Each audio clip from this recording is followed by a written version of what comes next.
Hello all you beautiful gorgeous people and welcome back to a brand new Path of Titans TLC showcase. So the Barsboldia, the very long awaited TLC for this beautiful beast, had just came out yesterday. It came out pretty late my time, so I was asleep, which is why I didn't cover it immediately. But yeah, so in this video today, I'll be going over all the new abilities, its new model changes and that, the subspecies, and I'll just be showing off everything, including all its like calls and stuff like that. You know what a showcase video is like, you've seen them before, and this is one for the Barsboldia. So if you do enjoy, please like, subscribe, and let's get right into the video. And with no better place to start, we will begin here by looking at the new model. So you can already see on this subspecies, massive improvement from what it was before. We have like a whole big back hump here instead of like the whole back being like all the way up. I think we might actually be slightly smaller than the original, well the old Barsboldia, but I really like the model. I love the way the face looks, I love our neck flap wiggle, I absolutely love that. I think that's really cool, it's got physics. And I honestly love this, I think it's actually my favourite of the three subspecies. I really love the hump. And in fact we have like an even, do you like it as well? Are you happy you got TLC'd? But also like how there is even, you can kind of see there's even a bit of a small, it's very very faint, there's a bit of a small little bit there as well before it gets into the larger bit of the hump. So this is the Sikinski, I think I'm saying that right, subspecies, where you have faster health recovery, which honestly on a big dinosaur you definitely want health recovery. Just being able to recover health a lot faster is such a freaking time saver. And the next one is Gobensia, which is a 10% stamina recovery. Already you can see a complete different, the skull shape is even different, it's way more like a proper actual duck build properly. The hump is basically gone, the whole back is essentially just a high spine, kinda like a Tyrannosaur to be honest, that's the vibes it gives me. You could probably pass this off as a pretty large Tyrannosaur if you really wanted to. It doesn't have, it still has a little neck flap there actually, I was going to say it doesn't, but it's just higher up. The body is also a bit higher, it dupes down a lot more on that version, and that's one of the real changes. So then the third species is Dorsum, which again, completely different skull shape from the second and the first one, a very long skull shape. You do have the big humpback, it's basically the body seems kind of the same as the health recovery version, no, that's stamina, that's the health recovery version, except it's a lot more slimmer at the bottom of its tail. Its belly droops a little bit, no it's not its belly, it's its chest there, droops a little bit more, and of course you have a bunch of little spikes along your back. And the spine is also a bit more smooth, it's not as high, and I guess chunky could be maybe the word, I don't know if that's the best word to use. Your tail's a bit thicker as well. And yes, this one is a 10% venom and bleed healing. So again, I'd probably say these two are probably your best ones to go with, but personally I'd go with the health recovery just because health recovery on any big creature in this game can be ridiculous. Like the Spino's health recovery, it's so goddamn slow. It's also getting really foggy now, great. But again, the stamina recovery, when you get into seeing a lot of this thing's abilities, it has quite a few abilities revolving around stamina, so I don't really know if this one would really be worth playing as, unless you just really like the aesthetic of this one, which is perfectly fine. But yeah, that's the new model, a new subspecies. I absolutely love this one. I think this one's very, very nice. And I think he likes it too. Now on to all the new abilities and attacks, and I just want to say the Barsboldia comes absolutely packing. So first up on the passives, we have a bipedal stance. Pressing the crouch button will instead raise you up onto your two legs into a bipedal stance. And the other one is Ironclad, where you heal status effects 100% faster. That is kind of insane. Then we have the Sensei's abilities, and we have a whole bunch of these. So the first one is Shockwave. Area of effect attacks now have a 25% increased range. Area of effect attacks deal 50% reduced damage to other group members. The Barsboldia's area of effect attacks are already insanely huge, and this makes them even larger. And the good thing with the reduced damage means you're going to do less damage against your teammates because the area of effect, as I said, is gigantic, and this makes it even bigger. So yeah, that's actually a pretty good ability, but I do kind of hope the range does get tweaked about. It seems a bit too massive. And the next one is Musician, 20% faster vocal ability cooldowns. Now the Barsboldia has, Barsboldia has 5 new vocal abilities, so that is a very good skill to have, and a lot of them are really good, the vocal abilities. We'll get onto them a little bit later, so that's a great ability to have, to be honest. Then we have Family Chorus, which increases stamina recovery when not grouped. While grouped, you and each hadrosaur within 50 meters gain 10% stamina recovery, and it stacks up to 4 times. So that's pretty good. That also does have an ungrouped effect, where if you're on your own, you'll still have the stamina recovery. But if you have other hadrosaurs in your group, so basically the Barsboldia or the Lambeosaurus, I imagine it would probably work for modded creatures, but modded dinos will need to be updated so they all like are updated to the new update. I know that sounded really weird, but it's the best way I can word it. So yeah, that's actually really good, and it stacks up to 4 times, so that's actually really good, yeah. And finally, for the senses, we have Dazzling Impact. Your area of effect attacks now apply Dazed for 3 seconds. While dazed, targets have reduced movement speed by 5% and can't use abilities. Targets can only be dazed every 20 seconds. That is a crazy strong ability. Like, it doesn't even say that you have to like land a headshot, just if you anything in your area of effect attacked will be dazed, and you can't use any abilities. So imagine like you're a little Deinonychus or a little Layton, and you're just on the edge of an AoE attack. If that hits, does that mean that you can't use like your tail fan ability to like run away really fast?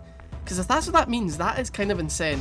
I cannot really understand if a lot of people have issues with the no AoE effects. And by the way, yes, I did actually check. The Spinosaurus Stomp has the same massive AoE size as well. It's kind of ridiculous. I hope they reduce the size, I'm gonna be honest, because it just seemed a bit too big. But you know, it just came out. It will probably get tweaked in that in the next couple of weeks and months. Onto the front limbs now, and we only have one ability, which is a kick. A kick attack that causes low damage and knockback will put you in bipedal stance when used. I'm actually really glad that uses a knockback as well, so that means like if you're getting attacked by something quite big like a Rex or a Spino, you can easily push them away and create some gaps, and if you're clever with it, you could definitely shove people off cliffs, so watch your surroundings. Next up is the metabolism, and of course we have the herbivore metabolism, which allows you to eat berries and fruits with a moderate food drain. And the other one is Forager, where you're able to eat flowers, nuts, roots and fruits, but have a much faster food drain. Personally, I run Forager on basically any herbivore that has Forager. Yeah, you eat a lot faster, but you can basically eat everything essentially without, like, you're not able to eat berries anymore, but it's a lot easier to find food. Next up is the hide ability, and the first one up is Thick Skin, where you gain 25 increased knockback resistance, while in bipedal stance gain 25% increased damage. So again, that means your little frontal kick will do 25% more damage, and you have better knockback resistance, so it'll be a lot harder for someone to try and throw you off a cliff, or it'll be a lot easier for you to do it to them. And the next one is Die Hard. Gain up to 4 times increased stamina recovery and 50% faster attack cooldowns well below 35% health. Scaling with the amount of health missing. That is kind of ridiculous, to be honest. And the fact that scales with the amount of health, so say you only have like 10% health, how much is that going to scale then? Like, it already says you gain 4 times stamina recovery and 15% cooldowns. So if it's under 35 but it scales, does that mean that times 4 would go even higher? That's interesting. And now we are on to the legs, where once again we got 2 abilities. The first one is Dash, which is a quick dash forward. You must be sprinting to use, cannot be interrupted by knockback. That's really interesting actually. So that could give you a really good escape, to be honest, because you can just basically... Do you still take damage from knockback attacks though? Or does it do you give you like freaking iframes as if you're playing like Dark Souls and you're rolling through an attack? Okay, I like that. That's interesting. That's really cool.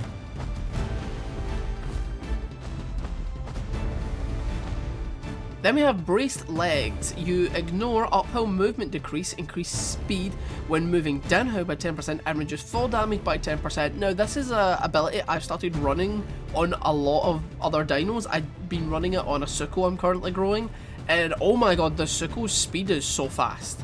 And not having like the movement decrease from running uphill, you have such a massive advantage against like slower creatures that get slowed even more by going up a hill.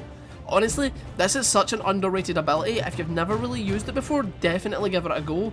Especially if you're like a carnivore, it can be such an absolute game changer. And now we're on to the main event of the Barsboldia's abilities, the tail abilities. The first one is the Smash, where you wind up this attack and inflict damage based on the length of time it is charged, reaches a medium area of effect distance, which personally I think the medium area of effect distance is insane. How big is going to be a large area of effect distance? Like, that is probably the whole size of the impact crater, I'm gonna be honest.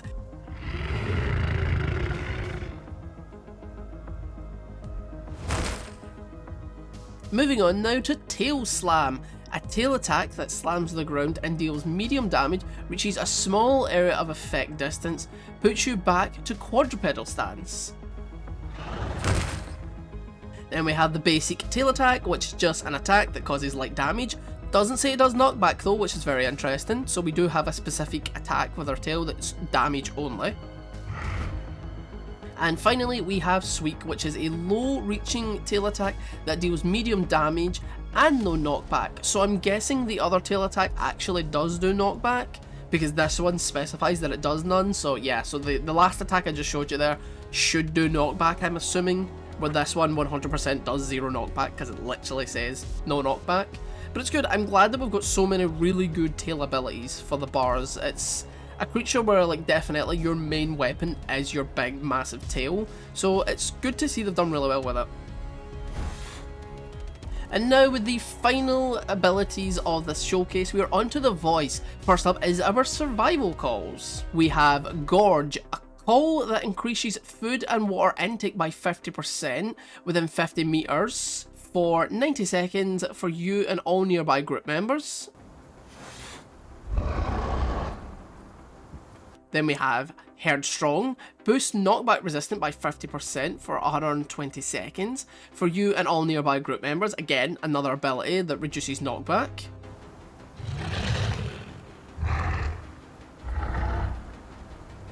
And then we have Scent Tracker, passively track the distance to the nearest berry bush for within 200 meters. That's kind of cool, because scent is something I've always wanted in the game, but the developers have said they have no plans to add it, and I don't think they ever will because of fears that the game will become far too similar to the IO, and that's already a bit of a debate and an issue as is. So giving us actual abilities to track food, that's actually something I do like. Like, if they actually added scent but it was used as an actual, like, ability that has a cooldown and all that, that is something I really think they should actually do for every creature. Every creature should have some sort of scent ability. And next up is our combat calls. The first one is Rallying Call, a call that increases all group members' armor by 50% within 50 meters.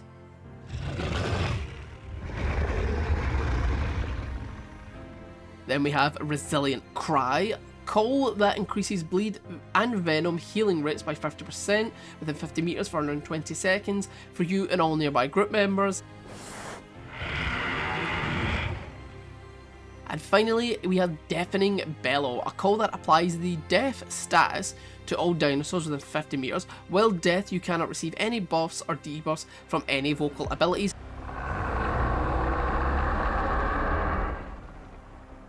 So the best way to showcase this is literally, I'll show the bit from the actual TLC trailer, where you basically see a Metri try to heal roar, a Rex does absolutely nothing. This is also a whole brand new status effect that seems that it's might be unique to the Barsboldia. I don't know if any other dinosaurs have it, so don't quote me on that. You might want to go check, probably like the Lambeosaurus. That might be the only other dinosaur I could see getting a deafening ability as well. But it seems to make sense that the Bars gets it considering it's such a large, massive dinosaur. But yeah, that's a whole brand new status effect also added to the game. So cool to see that. It's definitely going to play havoc with a lot of people. I know there's definitely going to be people that are going to absolutely hate that because now they basically can't get any buff or heal calls. And with that, that is all the subspecies, the model, and abilities showcased. So last up, all we got left to do to showcase all the calls, the resting animation and sleeping animation, as well as all the skins. And we'll start off with the skins.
And that is that. That is everything in the Bars TLC done. So I've showcased absolutely everything I'm aware of. If there's anything I've missed, please definitely let me know in the comment section. Let me in any know. Yeah, that that sounded really weird. Okay, never mind that.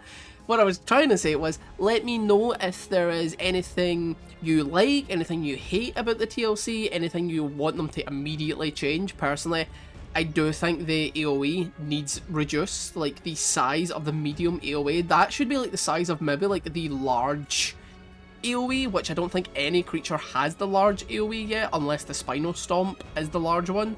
But yeah, that is that's an insanely huge size. Alderon, if you're watching, please, like, I'm not complaining about the TLC. I love it, it's amazing, the map updates are amazing.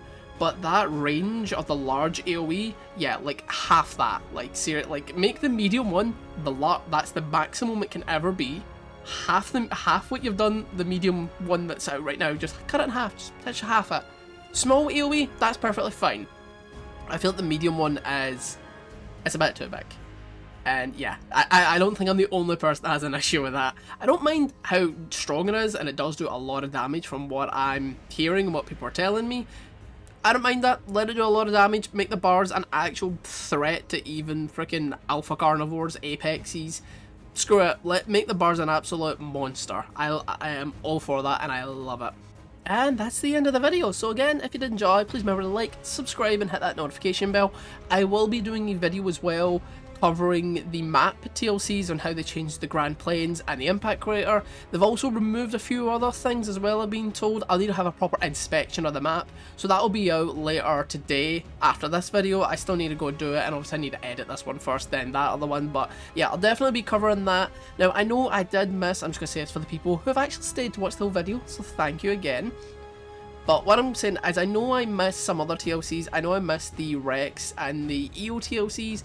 I just didn't have the time to get round to them, and by the time I did have the time, it was like almost a week later for both TLCs, and I was like, yeah, I just felt like I was too late to that one. Definitely I'm going to try and be on time for covering all future TLCs and updates to the game, because I've been playing this game honestly non-stop for weeks. I've recorded so much stuff that I just haven't edited yet, so expect a lot more Path of Titans content in the next couple of weeks and months. Like, I just really have dived so much at this game, and I'm absolutely loving it. So again, please like and subscribe if you enjoyed. Thank you for watching the whole video if you made it this far, and I hope you specifically, I am looking at you, I am pointing my finger at you. I hope you have a lovely, wonderful day, and I'll see you all in the next one.